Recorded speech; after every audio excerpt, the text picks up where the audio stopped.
Thanks for joining us. We will be making some comments firstly on the tragedy in Turkey and Syria before then going on to the press conference. Can I extend Australia's deepest sympathies and condolences to the families and communities that have lost loved ones.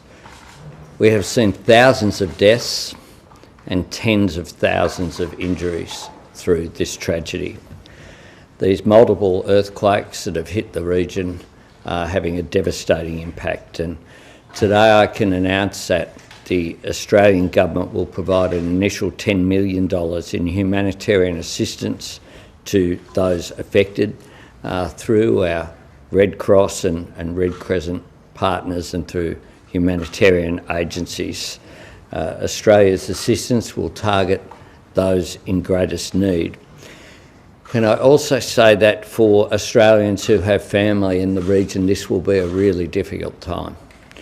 Australians in need of emergency consular assistance should contact the Australian Government 24-hour Consular Emergency Centre on 1300 555 135. I'll repeat, 1300 555 135 in Australia, or if they are outside of Australia, +61 2 6261 3305. That is +61 2 6261 3305. I think all of the world's thoughts and condolences are with the people in this region who are suffering at this time. Chris? Thank you. Can I just echo those sentiments and add to that the condolences from the people of New Zealand to those in Turkey and in Syria. We know a little bit about earthquakes in New Zealand and the significant effect that can have on people. So our hearts are with them. New Zealand will also be contributing to the international effort. We have the Minister of Foreign Affairs in New Zealand will release details of the $1.5 million that we'll also be contributing. We should be releasing that very shortly. But in the meantime, can I just add as well the thoughts of the people of New Zealand. Thanks very much, Chris. Well, look, it is fantastic to welcome you as Prime Minister here to our Parliament House. New Zealand and Australia are family. We had a very warm lunch today, renewing our acquaintance. I have first met Chris, Prime Minister Hipkins, in the Parliament in Wellington some years ago. And it means a lot to us as Australians that your first destination as Prime Minister is here to Australia. This reflects the priority that Australia and New Zealand place on our relationship and the deep friendship between our countries, a friendship that's been reaffirmed during our meeting. Our discussion was naturally wide-ranging, reflecting the breadth of our relationship, which is about our economy, climate, security issues, and how we'll work together to continue the plan that was established at last year's leaders' meeting with former Prime Minister Jacinda Ardern, including working through a range of issues relating to citizenship for Australians and New Zealanders, which we intend to conclude before Anzac Day of this year. Prime Minister Hipkins and I also discussed the great value we place on our role as members of the Pacific family. The Pacific Island Forum is an important institution. It's one that brings together the countries in our region, and it's one in which we had a very positive meeting in Suva last year, and there have been positive developments since then with the announcement that Kiribati would be returning to participation in the Pacific Island Forum. 2023 is a milestone year for the Trans-Tasman relationship. We'll celebrate 40 years of our closer economic relations trade agreement, which is a gold standard free trade agreement which has led to less red tape and tariff-free trade across the Tasman, one of the most comprehensive agreements in the world. 50 years of the Trans-Tasman travel arrangement, which allows for Australians and New Zealanders to freely visit, live and work on both sides of the Tasman. 80 years of diplomatic relations, and of course our co-hosting of the Women's World Cup this year with the opening match on the 20th of July. I look forward to further developing our relationship with our friends in New Zealand to ensure that the Trans-Tasman relationship continues to grow and adapt to the challenges of the future. I thank the Prime Minister very much for his visit here today, and I look forward to welcoming Prime Minister Hipkins on the floor of the House of Representatives this afternoon. Chris. Thank you, Prime Minister. It is great to be here in Australia. New Zealand has no closer friend or partner than Australia, and it is great to be here on my first international travel as Prime Minister of New Zealand. As you've mentioned, our countries are more than friends, we're family. And in the great Trans-Tasman tradition, I'm looking forward to working with you across a broad spectrum of issues that are important to both of our countries. So I welcome your commitment to our bilateral relationship, which was very clear from our discussion. And in turn, I was happy to provide my government's commitment to continuing to work together and continuing to strengthen the very strong Trans-Tasman relationship. We had a wide-ranging discussion across economic, security and foreign policy issues. In particular, we discussed how global economic conditions post-COVID-19 are affecting New Zealanders and Australians alike.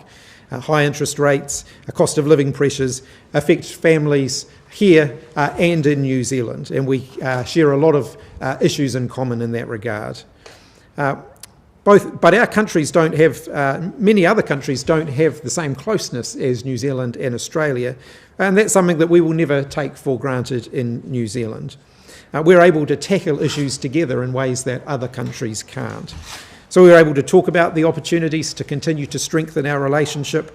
We did talk about the 40th anniversary of our closer economic relationships agreement that underpins Trans-Tasman trade that's important to both countries.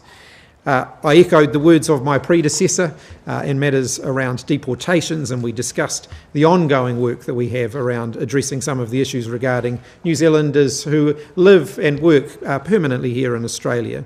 They're complex issues, but I do want to acknowledge and applaud the positive progress that's been made in that regard over the last year, and we'll look forward to continuing to work on those issues. So I'm looking forward to welcoming the Prime Minister to New Zealand later on in the year for their next annual leaders meeting, which we're expecting to have in the middle of the year. Thanks, Prime Minister. Thanks very much, Prime Minister, and it's been agreed that we'll have a series of questions, and first from Stephen. Thanks, Prime Minister. Prime Minister Hipkins, just on AUKUS, the former Defence Minister in New Zealand seemed to signal that he was open to potentially joining parts of AUKUS on advanced technology collaboration, obviously not the nuclear submarine aspect. What's your view on that prospect? Do you think it's a likely one? And Prime Minister Anthony Albanese, would Australia welcome New Zealand taking this step? Look, our foreign policy position hasn't changed just because there's a change of Prime Minister. The government foreign policy is the same as it was under Prime Minister Ardern. Australia, the US, the UK are incredibly important security partners for New Zealand, but our nuclear-free policy hasn't changed either. It's important to remember what AUKUS is and what AUKUS isn't. Our defence relationships are a part of, AUKUS is a part of that, but it's not all it is. And our relationship with New Zealand, including defence cooperation, is very strong, will continue to be strong, just as our relationship with the United Kingdom, as our historic relationship, should bring no surprise that we're cooperating with them. And of course the US has been our most important defence alliance through the arrangements that are in place. I'm very confident with how AUKUS is proceeding. It's a positive move, and the discussions are reaching the point whereby announcements, as the Defence Minister has said, further announcements will be made soon. But it's not just about nuclear submarines, it is about a whole range of issues, including the interoperability of our forces and also cooperation on technology and other issues. Jessica. Prime Minister Albanese, on the issue of voice to Parliament, you're going through a journey with that at the moment. What can you learn about what New Zealand did right and what we didn't do right? Well, this is a very separate issue, and it didn't come up in our discussions. What a voice to Parliament is about, firstly, is about recognition. We don't currently recognise in a positive way Aboriginal and Torres Strait Islander people in our constitution. Now, many nations that have histories of colonisation do that, recognise their Indigenous people. And so the referendum that the draft questions are out there on later this year that Australians will get to vote on, the draft wording begins in recognition of Aboriginal and Torres Strait Islanders as Australia's First Peoples. That's something that I spoke about at Gama last February, and then goes through the points of the voice to make it clear that the voice is about consultation. So it's about two things, recognition firstly, and consultation secondly, on matters that affect Aboriginal and Torres Strait Islander peoples. Our history is very different. So the New Zealand system, I know, has seats reserved and has a range of things in place that aren't contemplated by what will be before the Australian people later this year. PM Hipkins, Jacinda Ardern was reluctant to take a firm stand on bad behaviour by China. Are you concerned about Chinese coercion in the South Pacific and undue influence over the region's leaders? And secondly, New Zealand's defence budget is just over 1% of GDP. Is New Zealand relying too much on Australia for its defence? If I could get PM Albanese to address that too. China is an incredibly important partner for New Zealand, a very important trading partner and a partner in other areas as well. That doesn't mean there aren't going to be areas where we disagree from time to time, and we'll continue to voice our disagreements with China when that happens, and we'll always continue to strive to strengthen that ongoing relationship. In terms of defence, the New Zealand government's currently going through quite a significant transformation in the defence area, some very significant investments in the defence portfolio. Our position on China is clear, that we will cooperate where we can, we'll disagree where we must, and we'll engage in our national interests. And I'm very pleased that yesterday the Trade Minister, Don Farrell, had a very productive meeting with his counterpart from China. China is an important trading partner for Australia. The trade to China is more than the trade figures value than the next three highest trading partners combined. So it's in Australia's national interest to have good economic relations and to trade with China.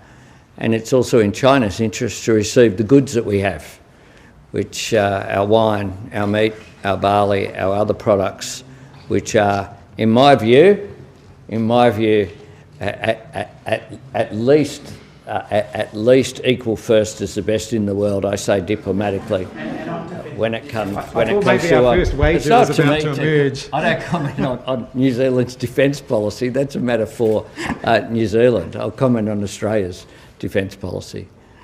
Jen. Prime Minister Albanese, you've recently made some concessions around the treatment of 501 deportees. Do you acknowledge that policy, how unfair that policy has been, and would you consider any policy to retrospectively undo the hurt that's been caused by those already deported to New Zealand with little to no connection there? No, on the latter is the answer. We put in place our policy, which is, I believe, a common sense policy.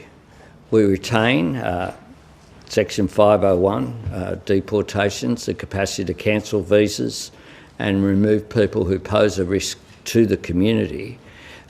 What's changed is we will have a common sense approach and bear in mind what a person's ties are to Australia when assessing these cases. That is common sense. There's a big distinction between someone who comes to Australia having either as a teen or an adult and commits offences, and someone who has zero connection back in New Zealand, who might have come here as an infant, and friends, as Australia and New Zealand are, should have common sense approaches to these. I outlined with Prime Minister Ardern after our first meeting our position. Our position hasn't changed, and I confirmed that with Prime Minister Hipkins today. We had a discussion of these issues, and I believe that we've got the response right. Can I echo the Prime Minister's comment? The New Zealand position hasn't changed from the one that was articulated by Prime Minister Ardern, but we absolutely acknowledge the changes that Australia has recently made, and we welcome those. They are common sense changes and very, I think, encouraging developments. Thanks everyone.